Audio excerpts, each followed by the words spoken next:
धर्म पुराण, the essence of India. आध्यात्म, संस्कृति, संस्कार, जीवन का आधार। मित्रों, धर्म पुराण में आपका फिर से स्वागत है।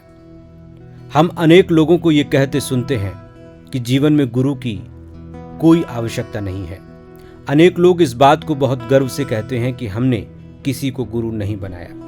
बहुत से लोग ऐसे भी हैं जो कहते हैं कि ईश्वर और मनुष्य के बीच किसी माध्यम की जरूरत नहीं है। ऐसे भी लोग हैं जो ये कहते नहीं थकते कि सब साधु संत पाखंडी हैं। बड़ी संख्या में ऐसे भी लोग हैं जो दूसरों की नकल करके या कौतूहलवश या फिर परंपरा निभाने के लिए गुरु बना लेते हैं, लेकिन ना तो गुरु के बताए मार्ग पर चलते हैं और ना उन्हें जीवन में वांछित महत्व देते हैं। ऐसे सभी लोग ना तो गुरु तत्व को जानते हैं, न जीवन की सार्थकता में गुरु के महत्व।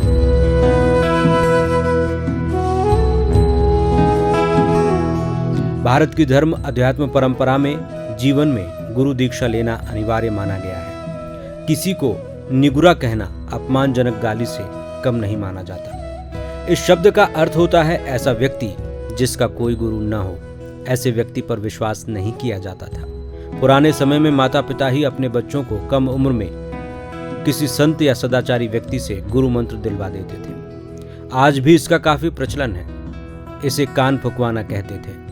गुरु भाई अपनी गुरु बहनों और गुरु भाइयों को जीवन भर सगे की तरह मानते थे। गुरु बहनें सगी बहनों से अधिक मान और स्नेह पाती थी। इस संबंध को बहुत ही पवित्रता से निभाया जाता था। ये सब पूरी तरह समाप्त नहीं हो गया है। यह हमारी मूल संस्कृति का अंग है और कमोवेश हमेशा कायम रहेगा। कान फुकवाना जीवन की महत्वपूर्ण बात होती थी।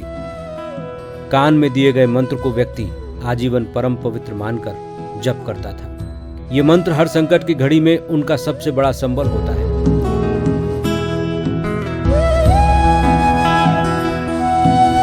लेकिन चित्त की थोड़ी उन्नत अवस्था प्राप्त हो जाने पर किसी ऐसे संत या योगी से दीक्षा की जरूरत होती है जिसकी चेतना का पर्याप्त उत्थान हो चुका हो। यह दीक्षा अनेक तरह से दी जाती है, जिनमें शक्तिपात बहुत प्रभावी होता है। इसमें गुरु अपनी उन्नत चेतना को शिष्य की चेतना से जोड़कर उसकी आध्यात्मिक उन्नति का मार्ग खोल देता है।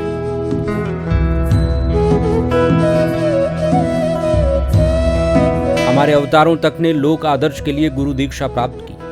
श्री राम के गुरु महर्षि विश्वामित्र और श्री कृष्ण के गुरु महर्षि सांदीपनि थे। सभी संतों ने जीवन में गुरु को सबसे ऊंचा स्थान दिया है। जीवन में लौकिक शिक्षा और हुनर सीखने तक के लिए गुरु की आवश्यकता होती है, तो फिर धर्म और मोक्ष जैसी परम उपलब्धि के लिए सद्गुरु की आवश्यकता अनिवार्य होना ही है। सच्चे गुरु की पहचान। सच्चे संत या गुरु का मिल पाना कठिन जरूर है, लेकिन मुश्किल नहीं। आज हर जगह पाखंड और पाखंडियों का बोलबाला है।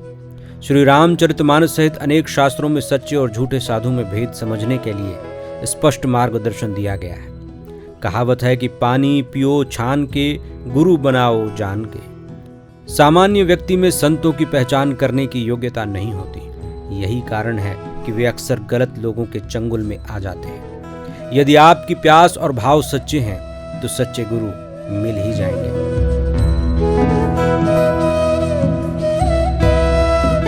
इस विषय पर शास्त्रों के कथनों का पालन करने से हम नकली गुरुओं के चंगुल में आने के खतरे से बच सकते हैं। सच्चे संत या गुरु की पहचान के लिए दिया गया मार्गदर्शन बिंदुवार इस तरह है। सच्चा संत कभी अपनी दिव्यता का कोई दावा नहीं करता, अपनी सिद्धियों का अनावश्यक प्रदर्शन नहीं करता, अपने नाम के साथ महिमा मंडित करने वाले विशेषण नहीं लगाता और न किसी को लगाने देता। वो स्वयं को भगवान या दिव्य पुरुष आदि नहीं कहता।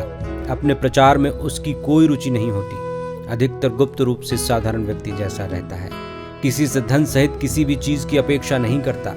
अपने आचरण में लौकिक समाज की अवहेलना नहीं करता। उनके पास बैठकर शांति का अनुभव होता है। ये कुछ सामान्य बातें हैं जिनके आधार पर सच्चे संत या गुरु की पहचान कर उनसे दीक्षा ली जा सकती है।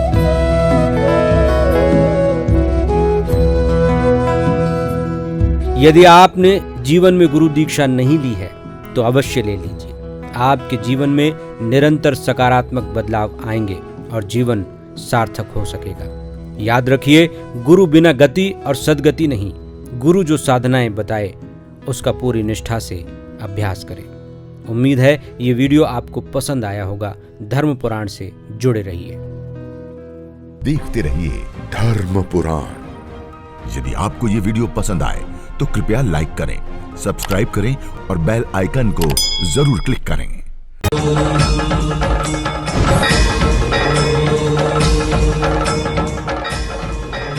धर्म पुराण, द एसेंस ऑफ इंडिया।